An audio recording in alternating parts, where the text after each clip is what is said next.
What is going on, y'all? I'm here to talk about the really cool buffs and changes I've made for my boy Alolan Sandslash. So before I get into explaining all of my thought processes behind the ability choices, all the move changes and how those interact with these abilities and stuff, I want to have a quick disclaimer for any new viewers to read the description. I've got a bullet point list that explains the basics, the foundation of the ROM hack, so that I'll give you some much needed background information.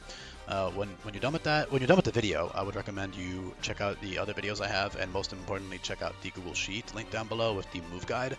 As you see on screen, it's all organized into all these categories. Although honestly, I would say the best way to I might actually add a disclaimer about that because I say this in all the videos, but the best way to understand these moves is to just scroll in order.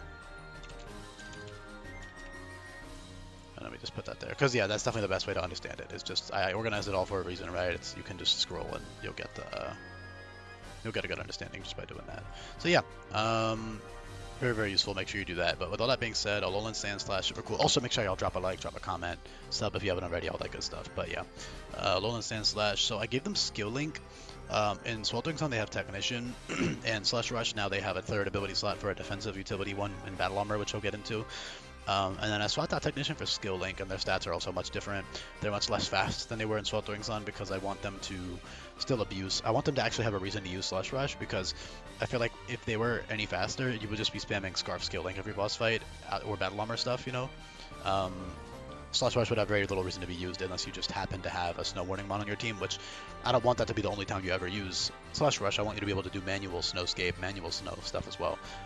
So at 75 speed, it's a reasonable speed stat. It makes enough sense, and then they're really fast in Hail or with Scarf Skill Link. So yeah, speaking of Skill Link, so Skill Link is super fucking dope because they have Icicle Spear and Spike Cannon dual stab, and they're literally like an Ice, Steel, Spiky Pokemon, right? So giving them 125 power Icicle Spear and Steel type Spike Cannon, like it's so fucking perfect like flavor ability for him. So fucking cool. Like it's just so perfect, man. Because think about it, like he's literally a Steel Ice Spike covered creature. So two of his strongest attacks are going to be, shooting his spikes out for max power. So I love that. Super dope. So a funny quirk of the fact that Icicle Spear and Rock Blast are TMs. Icicle Spear, Rock Blast, Bullet Seed, Scale Shot, technically. Stuff like those are TMs. Obviously, they don't make any sense to use Scale Shot or Bullet Seed, but they have Icicle Spear and Rock Blast via TM. So you're going to have a 125 power Icicle Spear upon evolution at level 27, which is really fucking strong. Unfortunately, there's nothing I can do about that. The only way I could think of to work around that would be to make it so they can't learn the TM and then put the level up move at 45, which I considered. And honestly, I might do still. After this video, I might end up changing this, but for now, I'm letting them keep it as a TM. For now, but I honestly, saying it out loud makes me realize I maybe probably should change it. So I don't know. I'll see how things go. But regardless, if I don't or if I do, it's still a very strong option. And 45 for both of them is still very reasonable, very early, right? Like you still have 1, 2, 3, 4, 5, 6, 7, 8, 9, 10, 11, 20 boss fights out of like the 40 plus in the game to abuse that max power Icicle Spear, max power Spike Cannon for. You've also got other coverage options in Rock Blast, Pin Missile, Fury Swipes, Wall Up, and Pummel, all of which are 100% accurate. So you have Fairy, Dark, Fighting, Bug, and Rock. So that's all really good.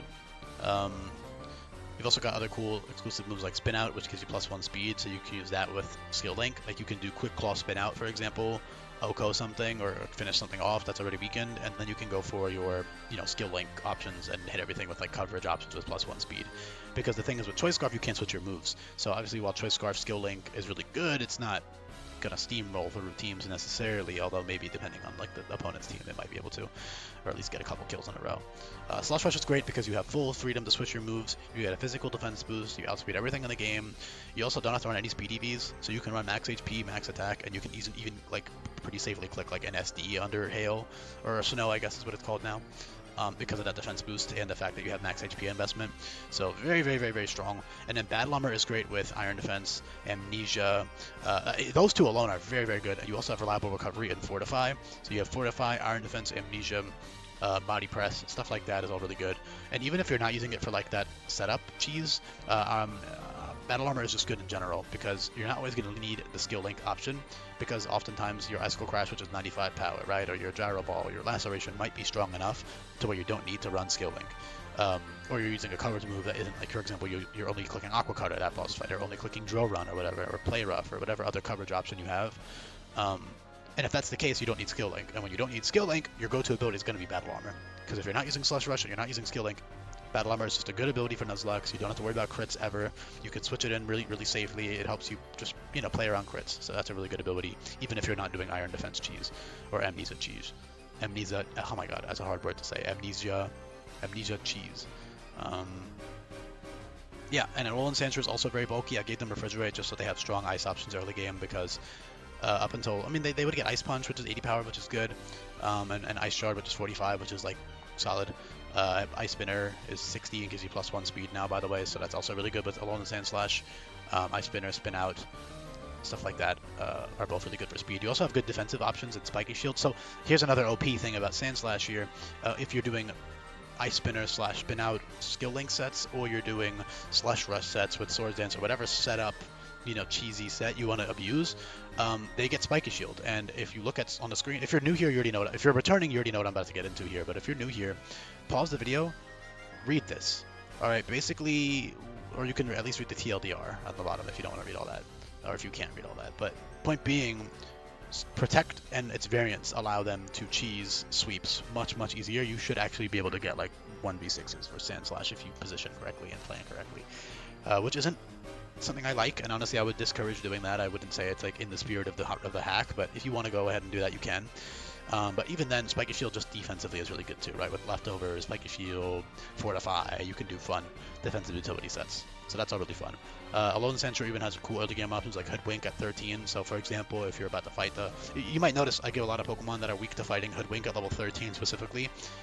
That's because one of the paths has the fighting base as level 13. So, they can do like some Quick Claw Hoodwink shenanigans, or even like Sturdy Hoodwink boosting item or whatever. I don't know. Sturdy Light Berry Hoodwink. Boom. There you go. Now you can Oko something. So you can trade. Not actually trade because your Pokemon shouldn't be fainting, but you get the point. And you can even finish them off with an Ice Shard after that. So lots of fun ways you can abuse Alolan Sandshrew even versus bad matchups, and then of course versus good matchups it's good. There is no bad matchup, man. Like even your resistances defensively as an Ice Steel type are pretty solid because you're still a Steel type. And playing around weaknesses is not hard. You can either outspeed and one-shot things that are super effective on you with your strong coverage moves like ground and rock moves or fighting moves or whatever, or you can or water moves even with Aqua Cutter, or you can just fucking switch the hell out. It's not that hard. But yeah, Sturdy is great on Alolan Sandshrew just for baiting certain attacks. You can use it with Pinch Berries. You can use it just for a free switch. And then you've also got Refrigerate just for like stuff like Headbutt. I think is actually the only real good option. Technically Swift, but that's not very good. Rapid Spin is good. I lied. Refrigerate Rapid Spin is good. That gives you 50 times 1.2 is 60, so 60 power. It basically gives you early Ice Spinner, which is kind of cool. And then you can do Headbutt stuff after, and Headbutt with Refrigerate is obviously very strong, stronger than Ice Punch. So yeah, Metal Burst, Metal Sound is also good. Metal Sound with Battle Armor is really good because Metal Sound drops special attack and special defense by -2 now, so you can get a free special attack drop and not be worried about getting crit through it. So that's a good option. And that's pretty much it, man. Icicle Crash is reliable. Late game, you've also got Icebreaker and Brutal Blade, which are both Wicked Blow variants, so that's really good with Slush Rush especially, or Battle Armor. Obviously with Skill Link, you have stronger options that can also be abused with Toy Scarf, but if you're using one of your other two abilities, then Icebreaker and Brutal Blade are great options. So yeah, I think I've covered pretty much all the important basic things I need to cover. Again, I was considering abilities like Tough Claws or like Technician because it gives you like Ice Shard and Triple Axle, but the thing is Triple Axle is inconsistent anyways and requires Wide Lens. Meanwhile, Icicle Spear does not, and Icicle Spear with Technician requires loaded dice, which means you can't run Scarf or, some other item. So Skill Link actually ended up being a lot better in this specific case because he has good dual stab for it. And also it's just really fun. It's a fun ability. So yeah, thanks for listening. Leave a comment down below. Let me know what you think. If you made it to the end, yeah, that really helps with the algorithm and stuff. So appreciate y'all, man. Peace. And yeah, last thing I'll say, I just want to hit home how fucking soulful I love these changes, like in terms of flavor. I just love the Ice Steel Spike Pokemon having Skill Link, Icicle Spear, Spike Cannon. I just think that's so dope. I love it. So yeah, peace, y'all.